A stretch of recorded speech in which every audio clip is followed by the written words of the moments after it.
celakanya suratnya pejabat definitif Depok ya, bukan PLT, bukan PJS loh. Wali Kota Depok ini dipilih secara demokratis, iya kan?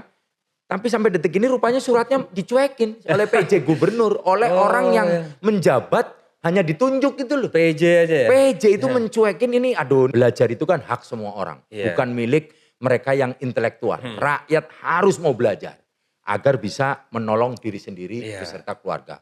Artinya kurang lebih ada 2 kelas atau 1 kelas atau 3 kelas yang kosong. Yang kosong itu. Sementara ini ada anak Depok yang mau sekolah.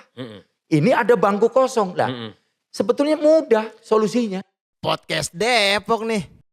Assalamualaikum teman-teman, Podcast Depok ya kembali tayang di kesempatan kali ini. Nah, Kisruh PPDB ya, penerimaan peserta didik baru di Depok masih belum juga selesai nih teman-teman nih hari ini. Banyak anak-anak yang belum mendapatkan sekolah dan di studio sudah hadir Bang Roy Pangharapan. Sehat Bang ya? Alhamdulillah. Jadi Bang Roy ini adalah aktivis sosial dan juga kalau teman-teman di Arif Rahman Hakim itu ada kantor DKR ya. Dewan Kesehatan Rakyat. Ya, beliau ini adalah petingginya, ketuanya di DKR. Nah Bang, melihat kekisruhan nih, anak-anak yang belum bersekolah dan kemarin juga ada kisruh lah pokoknya di PPDB Depok itu. Bang Roy melihatnya seperti apa sebagai aktivis sosial dan juga aktivis pendidikan? Ya, betul ya. Jadi tahun ini 2024 PPDB di Kota Depok ini khususnya jalur SMA dan SMK ini memang luar biasa kisruh ya, amburadul ya. Kita tahu bersama yang sudah masuk sekolah aja dikeluarin. Padahal banyak juga masyarakat yang pengen masuk. Ini yang sudah ada di dalam aja dikeluarin lah. Ini tentu sangat-sangat prihatin sekali ya. Makanya ya kita bilang PPDB 2024 di Kota Depok ini amburadul, kisruh dan belum selesai. Belum selesai ya. Tadi yang dikeluarin itu ya, ada kasus yang markup itu ya untuk nilai segala macam itu ya. Atau ada yang kasus lain nih Bang? Ya, kalau yang kita mendengar itu kan mereka yang markup nilai ya, jalur prestasi. Tapi apapun itu harusnya nggak boleh mengorbankan anak, ya kan, anak yang sudah masuk, sekolah sudah masuk, ya kan. Kalaupun mau dihukum ya silakan, siapa yang bisa dihukum kan gitu. Tapi bukan dengan begini itu nggak bijak gitu kan. Cara seperti itu nggak bijak gitu. Dan itu secara psikologis sangat berpengaruh ke anak-anak ya. Dampaknya akan luar biasa Bang. Jejak digital ini kan susah dihapusnya. Bang, kalau ngelihat itu kan dari Dinas Pendidikan sendiri, apakah sudah ada solusi untuk itu? Misalkan anak-anak yang sampai sekarang katanya banyak yang belum juga dapat sekolah gitu di negeri gitu Bang. Ya betul, jadi saya sendiri kan konsen di siswa yang tidak mampu. Saya fokusnya itu ke situ, dari tahun ke tahun kita mendampingi, mengadvokasi masyarakat miskin yang memang tidak bisa bersekolah. Ke negeri rumahnya jauh, ke swasta nggak punya biaya. Udah pasti dia mau minta tolong siapa, lah di situ. Nah tahun ini memang banyak informasi yang saya dapatkan, ya mungkin ribuan orang di luaran sana yang belum bisa mendapatkan sekolah. Di Depok sendiri? Iya di Depok sendiri, karena namanya daya tampung itu kan lulusannya sekitar 25 ribuan ke atas ya kan. Tapi daya tampungnya cuma berapa? Hanya sekitar 5 ribuan. Bayangkan ya kan. Nah, tapi memang ini sekali lagi bicara aturan main kan ini untuk yang SMA dan SMK itu kan ranahnya provinsi. Kalau yang SMP alhamdulillah untuk tingkat SMP ini clear. Ya kan, dari tahun 2023 kami DKR tidak segan-segan, saya Roy Pangharapan mengucapkan terima kasih kepada pemerintah Kota Depok, khusus di SMP. Bahkan kita minta agar Dinas Pendidikan Provinsi Jawa Barat tidak malu-malu untuk belajar. kok PPDB SMP di Depok bisa sukses. Sementara yang SMA, SMK ini selalu meninggalkan bekas. Selalu meninggalkan persoalan. Ini bukan hanya tahun 2024 aja, Mas. Dan sampai sekarang ya, saat ini masih banyak ya tadi ya, belum mendapatkan sekolah juga ya? Nah, yang saya tangani ya kan, di luaran mungkin sekali lagi jumlahnya bisa ratusan orang. Yang lapor ke saya, yang minta tolong ke saya, dan memang itu adalah orang-orang tidak mampu, itu sekitar 12-an. Itu termasuk itu ya, kemarin Bang Roy dan teman-teman di Balai Kota depan itu ya, sampai advokasi itu ya? Kita melakukan ini Mas ya, melakukan upaya. Pertama ya kan, kita tetap berkomunikasi ya. Ya kan, cuman sayang kita mau kemana nih? Yang benar saya mesti ke Bandung. Tapi kan kalau ke Bandung tahu sendiri kita ya kan belum mampu lah kita ke sana. Akhirnya kita main di Depok aja. Ya. Di Depok ini ada sebuah organisasi sekolah namanya MKKS. Musyawarah Kerja Kepala Sekolah. Jadi sekolah-sekolah negeri, SMA negeri itu punya forum lah ya. Nah, akhirnya saya main ke sana, yaitu tahun ini kan kepala MKKS itu SMA 4. Ya kan? Ya saya coba komunikasi, ya kan, dalam rangka ingin menyukseskan PPDB yang kondusif. Ini jauh-jauh hari ini. Ya, udah dilakukan ya kan, tapi rupanya nggak tahu nomor WA saya nggak masuk, saya juga nggak kehilangan akal, saya berkirim surat. Sampai 3 kali nggak ada tanggapan surat. Mentok juga di situ ya? Akhirnya kita aksi. Kita demo di SMA 4. Ya kan, ingin memastikan bahwa tolonglah sekolah negeri itu diprioritaskan yang utama buat yang nggak mampu. Lah kalau yang miskin-miskin mau minta tolong siapa coba? Iya, jadi kan? Kalau dia nggak di negeri, swasta mahal mereka jelasnya. Sebetulnya kami nggak ada soal, mau ke negeri ke swasta nggak ada soal. Yang utama adalah siapa yang mau bayarin. Secara logika, sekolah terjangkau itu kan negeri. Secara logikanya. Ya kan, tapi kita dihadapkan kepada sebuah kenyataan, ya terbentur aturan, mereka hanya mematok untuk yang miskin itu 15%. Oke, jadi tetap mereka prioritas pertama di negeri ya berarti ya, di negeri. Kemudian nanti kalau di swasta ya harus ada solusi biaya juga. Gak ada masalah, kami di swasta gak ada soal ya kan, intinya kan ini orang sekolah. Cara berpikir orang gak mampu, orang yang tidak berpunya ya, itu adalah yang penting anak sekolah, terserah siapa yang mau membiayai. Karena kan jelas aturan mainnya.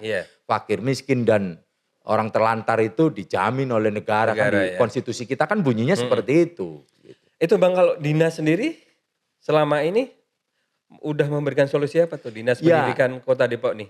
Ya kemarin kan kemudian setelah kami gagal di SMA 4 itu melakukan aksi, kemudian kan kita sempat bergabung dengan ormas-ormas lain ya yang senasib, itu kemudian ke wali kota.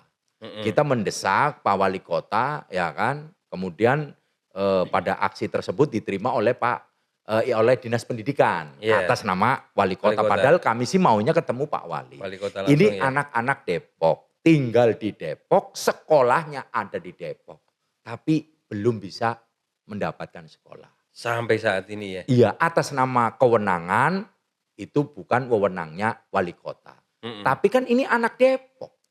Ya kan? Harus dong ada langkah. Nah kemudian beliau alhamdulillah nih Mas, seumur-umur nih baru ya kan, itu bisa kok dibuka aja ini jejak digitalnya. Dari 2000 berapa kita ke wali kota tapi nggak pernah tanggapan. Tapi alhamdulillah kemarin 2024 ini bulan Juli kemarin, karena mungkin kita gabungan dengan ormas lain, beliau akhirnya mau menindaklanjuti dengan berkirim surat. Ke provinsi? Ke PJ Gubernur Jawa Barat.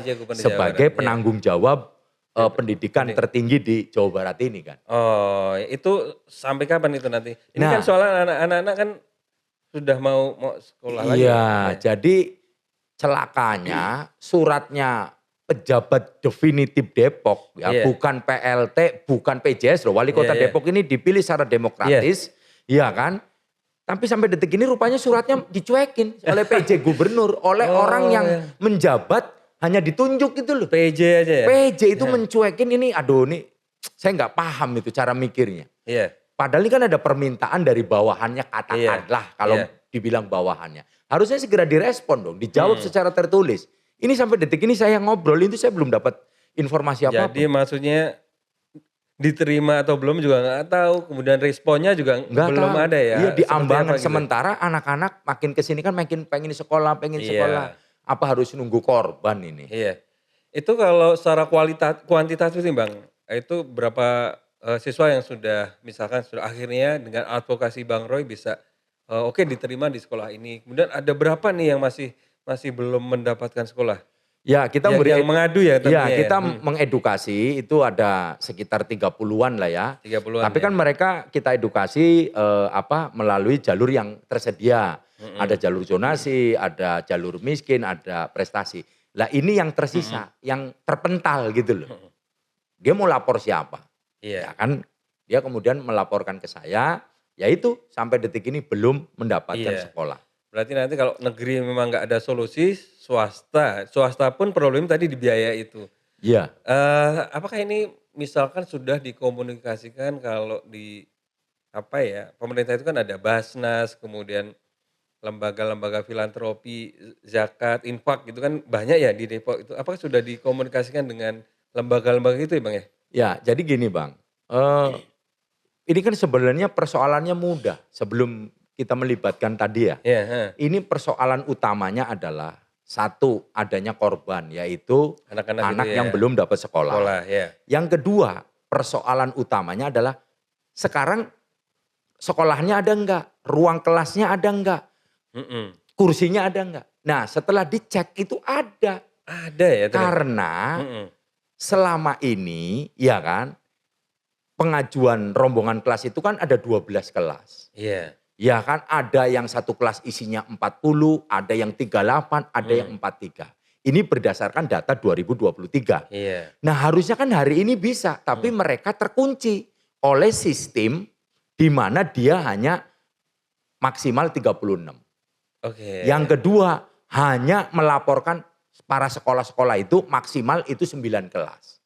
Artinya kurang lebih ada 2 kelas atau 1 kelas atau 3 kelas yang kosong. Yang kosong itu. Sementara ini ada anak Depok yang mau sekolah. Mhm. Ini ada bangku kosong. Lah, Mhm.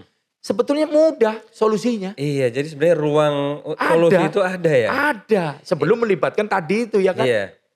Itu makanya kita heran ini. Dan itu sebenarnya yang bisa memutuskan itu sekolah sendiri, dinas atau wali kota nih? Ya kita sudah minta kepada para kepala sekolah. Tapi alasannya beliau-beliau ini mau nolong. Iya. Tapi terbentur aturan. Aturan itu ya? Aturannya siapa? Yang paling tertinggi ya gubernur. Oke. Ya itu penanggung jawab tertinggi di bidang pendidikan khususnya di Jawa Barat, PJ Iya. Gubernur. Karena apa? Kepala Dinas Pendidikan Provinsi Jawa Barat juga levelnya baru PLH. Ya kan pelaksana aja dia dari sebuah aturan yang dibikin oleh gubernur. Jadi kewenangan itu yang bisa memutuskan itu adalah PJ Gubernur Jawa Barat. PJ Gubernur. Berarti nanti ini teman-teman ya, semoga ini PJ Gubernur denger nih.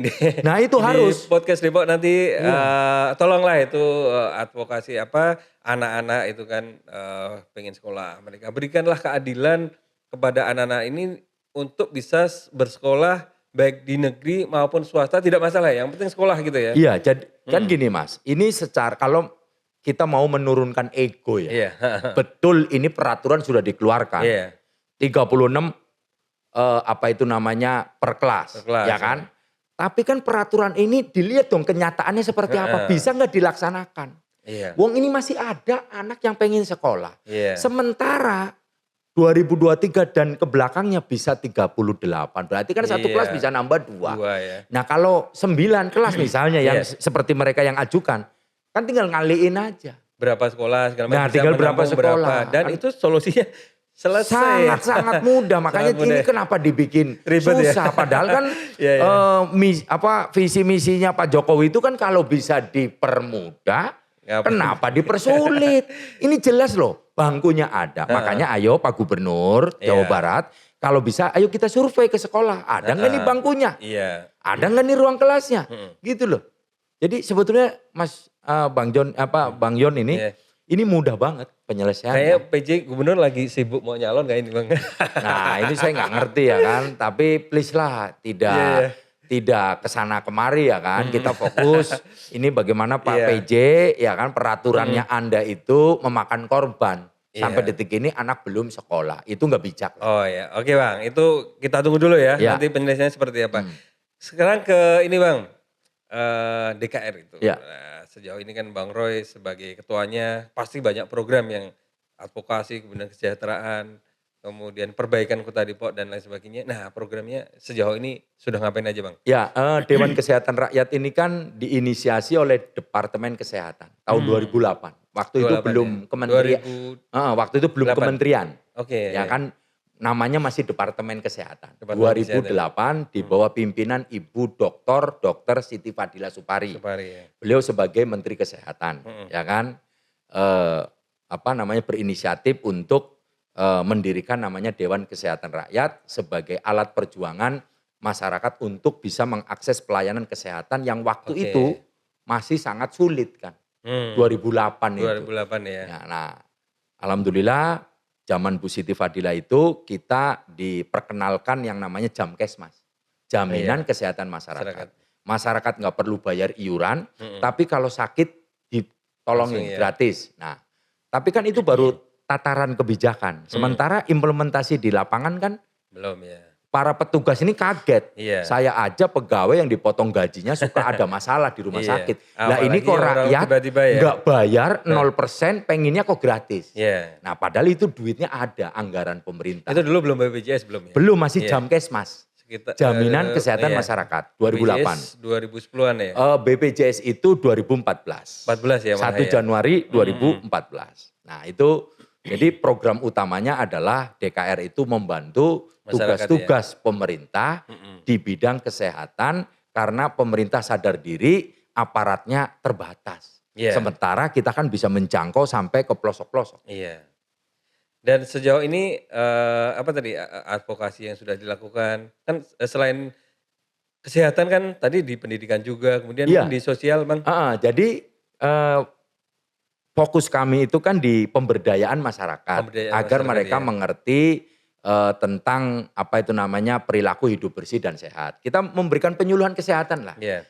Dari situ kita juga bukan hanya memberi penyuluhan, kalau mereka ada yang sakit terbentur ke rumah sakit kita juga memberikan pendampingan. Ya kan dari mulai di Depok ini 2009 saya mendampingi pasien-pasien yang kesulitan untuk mendapatkan pelayanan kesehatan walaupun mereka sudah punya Jamkesmas. Ataupun belum yang punya jaminan itu lebih parah lagi. Nah kita memberikan pendampingan ya kan agar bisa mendapatkan pelayanan kesehatan. Nah dari situ kita kan kemudian berbasis keanggotaan. Jadi masyarakat secara sukarela gotong royong. Bapak Ibu saya tolongin ya tapi nanti Bapak Ibu juga mau nolong ke tetangganya yang membutuhkan. Akhirnya begitu. Kemudian kita banyak anggota di situ dan ternyata kan urusan masyarakat menengah ke bawah bukan hanya kesehatan. Begitu pendidikan juga bermasalah. Ijazah nggak bisa diambil, mau ikut ujian nggak bisa gara-gara nggak punya uang. Begitu lulus ijazahnya nggak bisa diambil gitu kan. Atau tadi PPDB tuh, ya kan begitu musim penerimaan ke negeri rumahnya jauh, ke swasta nggak punya duit. Mereka akhirnya nggak sekolah. Bang, itu kan kalau nggak salah kantornya di Ari Rahman Hakim ya Bang ya? Nah itu sejauh ini tanda petik yang ditolong kemudian yang diadvokasi itu apakah coba sekitar situ-situ aja atau sampai ke Depok secara keseluruhan Bang? Alhamdulillah secara keseluruhan kami membantu masyarakat sekota Depok karena juga kan namanya Dewan Kesehatan Rakyat Kota Depok. Walaupun keberadaan kami di Arif Rahman Hakim, tapi karena keadaan ya kami pindah akhirnya Mas. Pindah pindah ya kan. Sekarang di mana terakhir? Sekarang di Kemiri itu. Kemiri ya kan di Kemiri Muka masih Kecamatan Beji Kota Depok. Jadi ya maklum lah namanya organisasi nirlaba ya.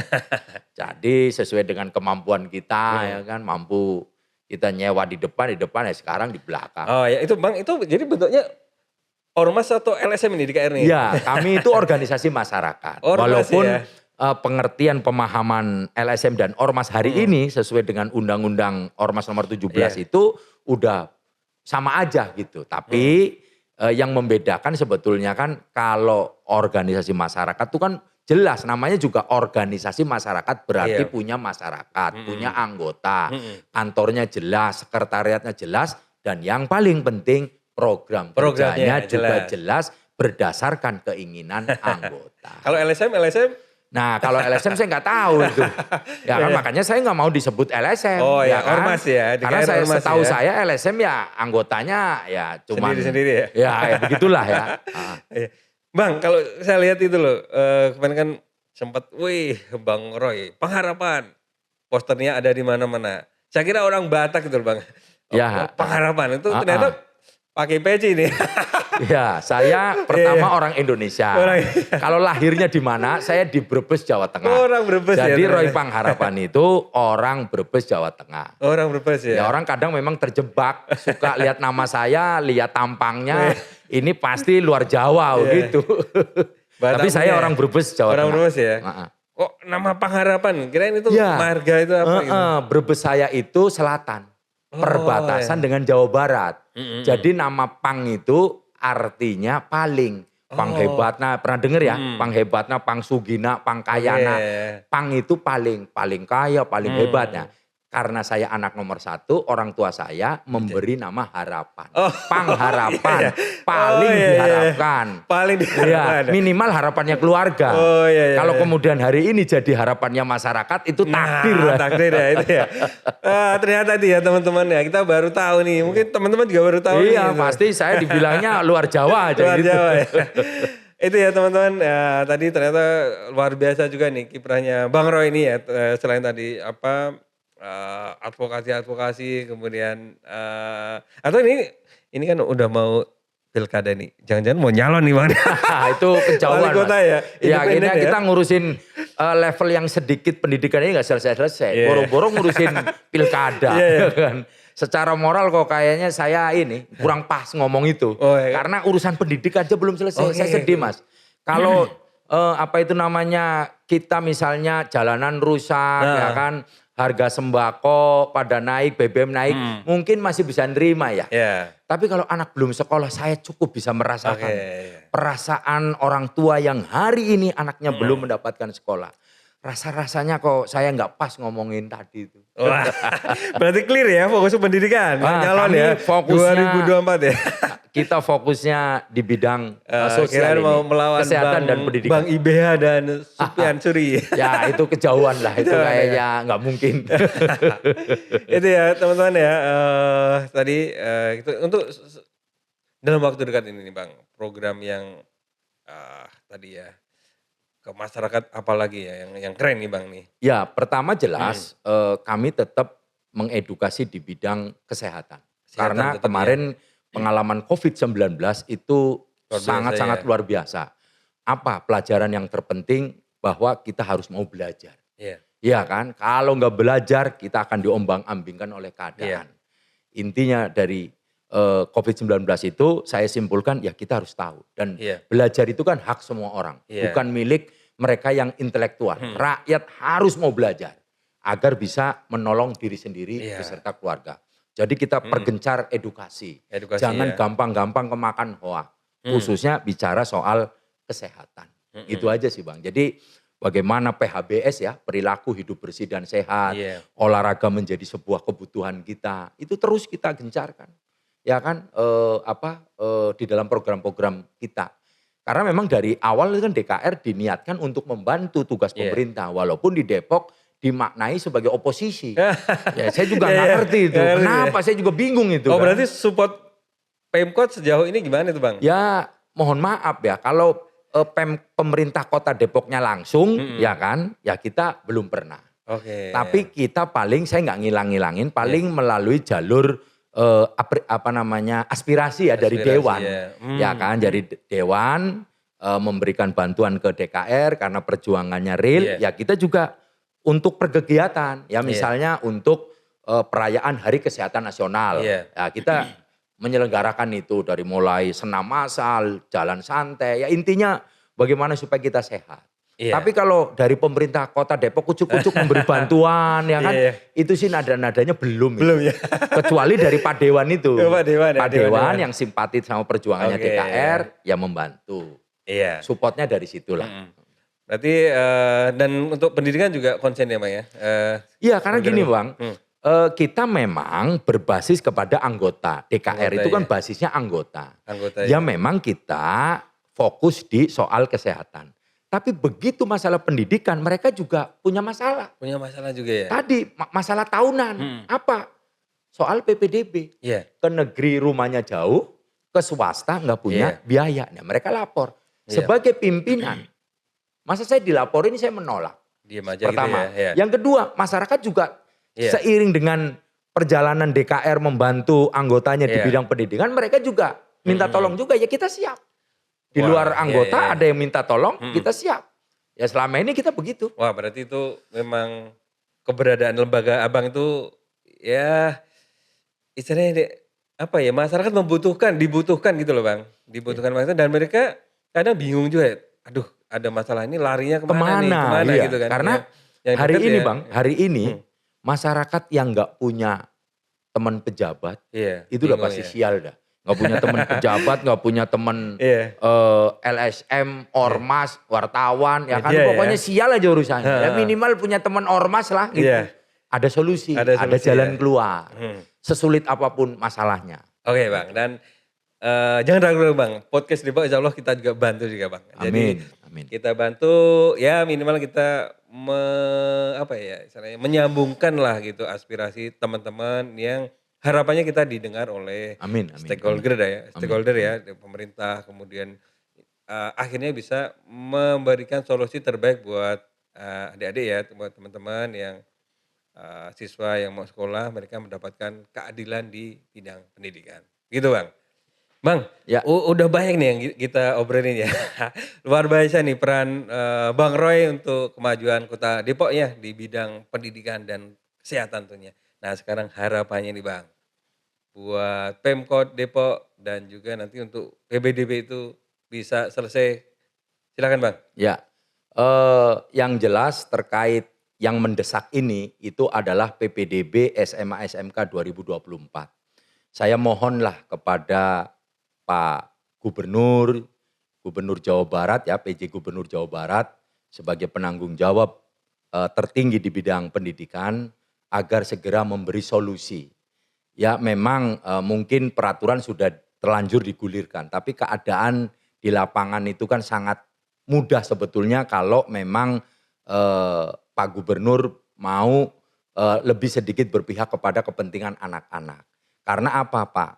Sekolahannya ada ruangan yang masih kosong, ada bangku kosong. Selama ini faktanya Pak, di tahun 2003 ke bawah itu ada satu kelas bisa 38, 40. Please lah saya minta tolong Pak Gubernur agar anak-anak Depok bisa segera sekolah. Buka kebijakan sedikit yang namanya jalur optimalisasi ini. Jadi sekali lagi saya minta dengan segala kerendahan hati untuk kepentingan anak-anak Depok agar Pak Gubernur memberikan kebijakan dengan memaksimalkan rombongan kelas yang ada. Karena memang faktanya di Depok kan hanya ada 15 SMA, 4 SMK. Kita maksimalkan yang ada aja yaitu dengan rombongan kelas yang memang ada. Itu pertama. Yang kedua di bidang kesehatan saya minta kepada pemerintah Kota Depok pastikan betul-betul bisa melindungi masyarakat Kota Depok. Apalagi sekarang gencar yang namanya imunisasi ya, atau vaksinasi ya. Pastikan imunisasi yang diberikan kepada masyarakat Depok itu aman. Jangan kayak kemarin misalnya saat COVID-19 ya.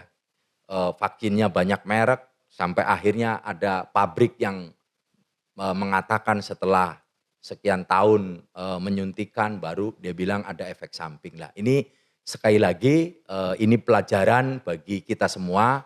Pastikan agar pemerintah Kota Depok betul-betul melindungi masyarakat di bidang kesehatan. Khususnya yang sekarang lagi gencar adalah imunisasi atau vaksinasi. Pastikan itu aman untuk anak-anak Depok. Iya, itu ya, semoga didengar nih Bang. Amin. Itu ya teman-teman, terima kasih buat Bang Ray yang sudah berkenan hadir di podcast Depok.